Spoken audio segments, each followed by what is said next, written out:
Welcome to Nabadarpan YouTube channel. সকলকে স্বাগত জানাই নবদর্পণ ইউটিউব চ্যানেলে। ফ্রেন্ডস, এখনও পর্যন্ত যারা আমাদের চ্যানেলটি সাবস্ক্রাইব করেননি, দয়া করে আমাদের চ্যানেলটি সাবস্ক্রাইব করে আমাদের পাশে থাকবেন। ফ্রেন্ডস, আজকে আলোচনা করব হিন্দি চলচ্চিত্রের অন্যতম উজ্জ্বল নক্ষত্র অমিতাভ বচ্চনের জীবনী। অমিতাভ বচ্চন হলেন একজন ভারতীয় অভিনেতা, মাঝে মাঝে প্লেব্যাক গায়ক, চলচ্চিত্র প্রযোজক, টেলিভিশন হোস্ট এবং প্রাক্তন রাজনীতিবিদ, যিনি হিন্দি ছবিতে কাজ করেন।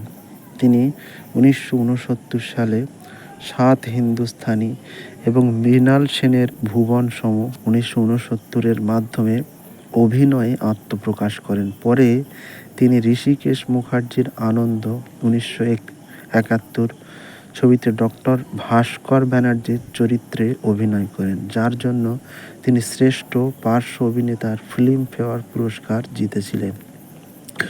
1973 সালে বচ্চন প্রকাশ মেহরার অ্যাকশন চলচ্চিত্র জাঞ্জিরে ইন্সপেক্টর বিজয় খান্নার ভূমিকায় অভিনয় করেন। এরপর থেকে তিনি বিজয় চরিত্রের সাথে বেশ কয়েকটি চলচ্চিত্রে অভিনয় করেছেন। একই বছরে তিনি অভিমান এবং নমক হারাম ছবিতে উপস্থিত হন। পরবর্তীতে তিনি শ্রেষ্ঠ পার্শ্ব অভিনেতার জন্য ফিল্মফেয়ার পুরস্কার পান। 2 বছর পর তিনি যশ চোপড়ার দিওয়ারে শশী কাপুরের সাথে হাজির হন, যা তাকে শ্রেষ্ঠ অভিনেতার মনোনয়নের জন্য ফিল্মফেয়ার পুরস্কার অর্জন করেন।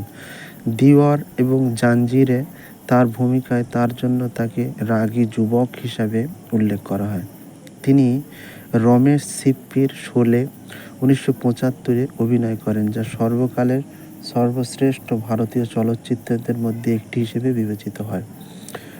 রোমান্টিক ড্রামা ও কাভি কাভি 1976-তে উপস্থিত হওয়ার পর বচ্চন মনমোহন দেশাইয়ের অ্যাকশন কমেডি অমর আকবর অ্যান্টনি 1977-এ অভিনয় করেন। পরবর্তীতে তার অভিনয়ের জন্য তিনি শ্রেষ্ঠ অভিনেতার ফিল্মফেয়ার পুরস্কার জিতেছিলেন।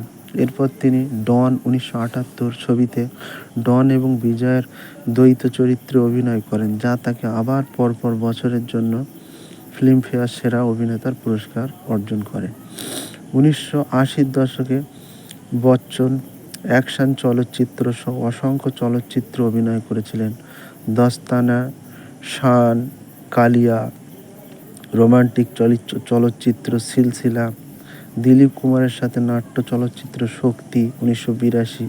1980-র দশকের গোড়ার দিকে বচ্চনের জনপ্রিয়তা বাড়তে থাকে এবং এই সময়ের মধ্যে তার সমালোচনামূলক ও বাণিজ্যিকভাবে সফল উদ্যোগগুলির মধ্যে রয়েছে দস্তানা 1980, শান 1980, রাম বলরাম 1980, নসিব 1981, লাওয়ারিস 1981, অনুসন্ধান 1981, কালিয়া 1981, ইয়ারানা 1981, সত্যপা সত্তা 1982, নমক হালাল 1982, খুদ্দার 1982, আন্ধা কানুন 1983 এবং কুলি 1983। এই চলচ্চিত্রগুলিতে তার অভিনয় সমালোচকদের দ্বারা প্রশংসিত হয়েছিল এবং দস্তানা এবং শক্তিতে তার অভিনয় তাকে শ্রেষ্ঠ অভিনেতার জন্য ফিল্মফেয়ার পুরস্কারের জন্য মনোনীত করেছিল। কুলির চিত্রগ্রহণের সময় তিনি প্রায় মারাত্মক চোট পেয়েছিলেন। আসন্ন 4 বছরের জন্য 1984-1987 তার কাজের চাপ কমেছে, কিন্তু শরাবি 1984, গ্রেফতার 1985, মর্দ 1985 ছবিতে সমালোচনামূলক এবং বাণিজ্যিক সাফল্য পান। তিনি বক্স অফিস সফল শাহেনশাহ 1988 দিয়ে পর্দায় ফেরেন। এটি সমালোচনামূলক এবং বাণিজ্যিক ব্যর্থতার দ্বারা অনুসরণ করা হয়েছিল, যা তার অভিনয় ক্যারিয়ারে একটা ধাক্কা দেয়। 1 বছর পরে বচ্চন মুকুলেশ আনন্দের অগ্নিপথ 1980, গ্যাংস্টারের বিজয় দীনানাথ চৌহানের ভূমিকায় অভিনয় করে তাকে সেরা অভিনেতার জন্য জাতীয় চলচ্চিত্র পুরস্কার জিতেছিল এবং পরে হাম 1991 ছবিতে অভিনয় করেছিলেন, যেটি একটি বাণিজ্যিক সাফল্য ছিল। বক্স অফিসে ব্যর্থ হওয়া সত্ত্বেও প্রাক্তন তাকে সেরা অভিনেতার জন্য চলচ্চিত্র পুরস্কার জিতেছিল এবং তারপর থেকে একটি কাট ফিল্ম তৈরি করেছে।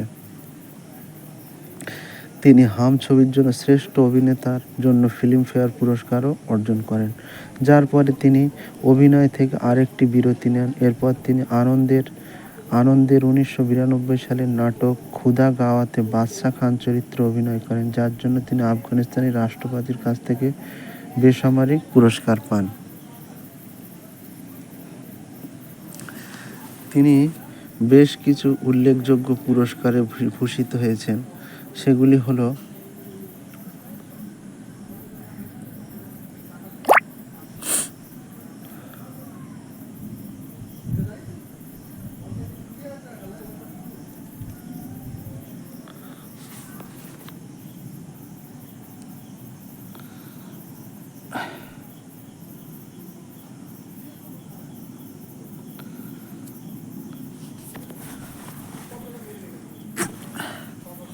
ফিল্মফেয়ার পুরস্কার, দাদা সাহেব পুরস্কার ইত্যাদি অসংখ্য পুরস্কারে তিনি ভূষিত হয়েছেন। সকলে ভালো থাকবেন, সুস্থ থাকবেন, আর আমাদের চ্যানেলটি সাবস্ক্রাইব করে অবশ্যই আমাদের পাশে থাকবেন।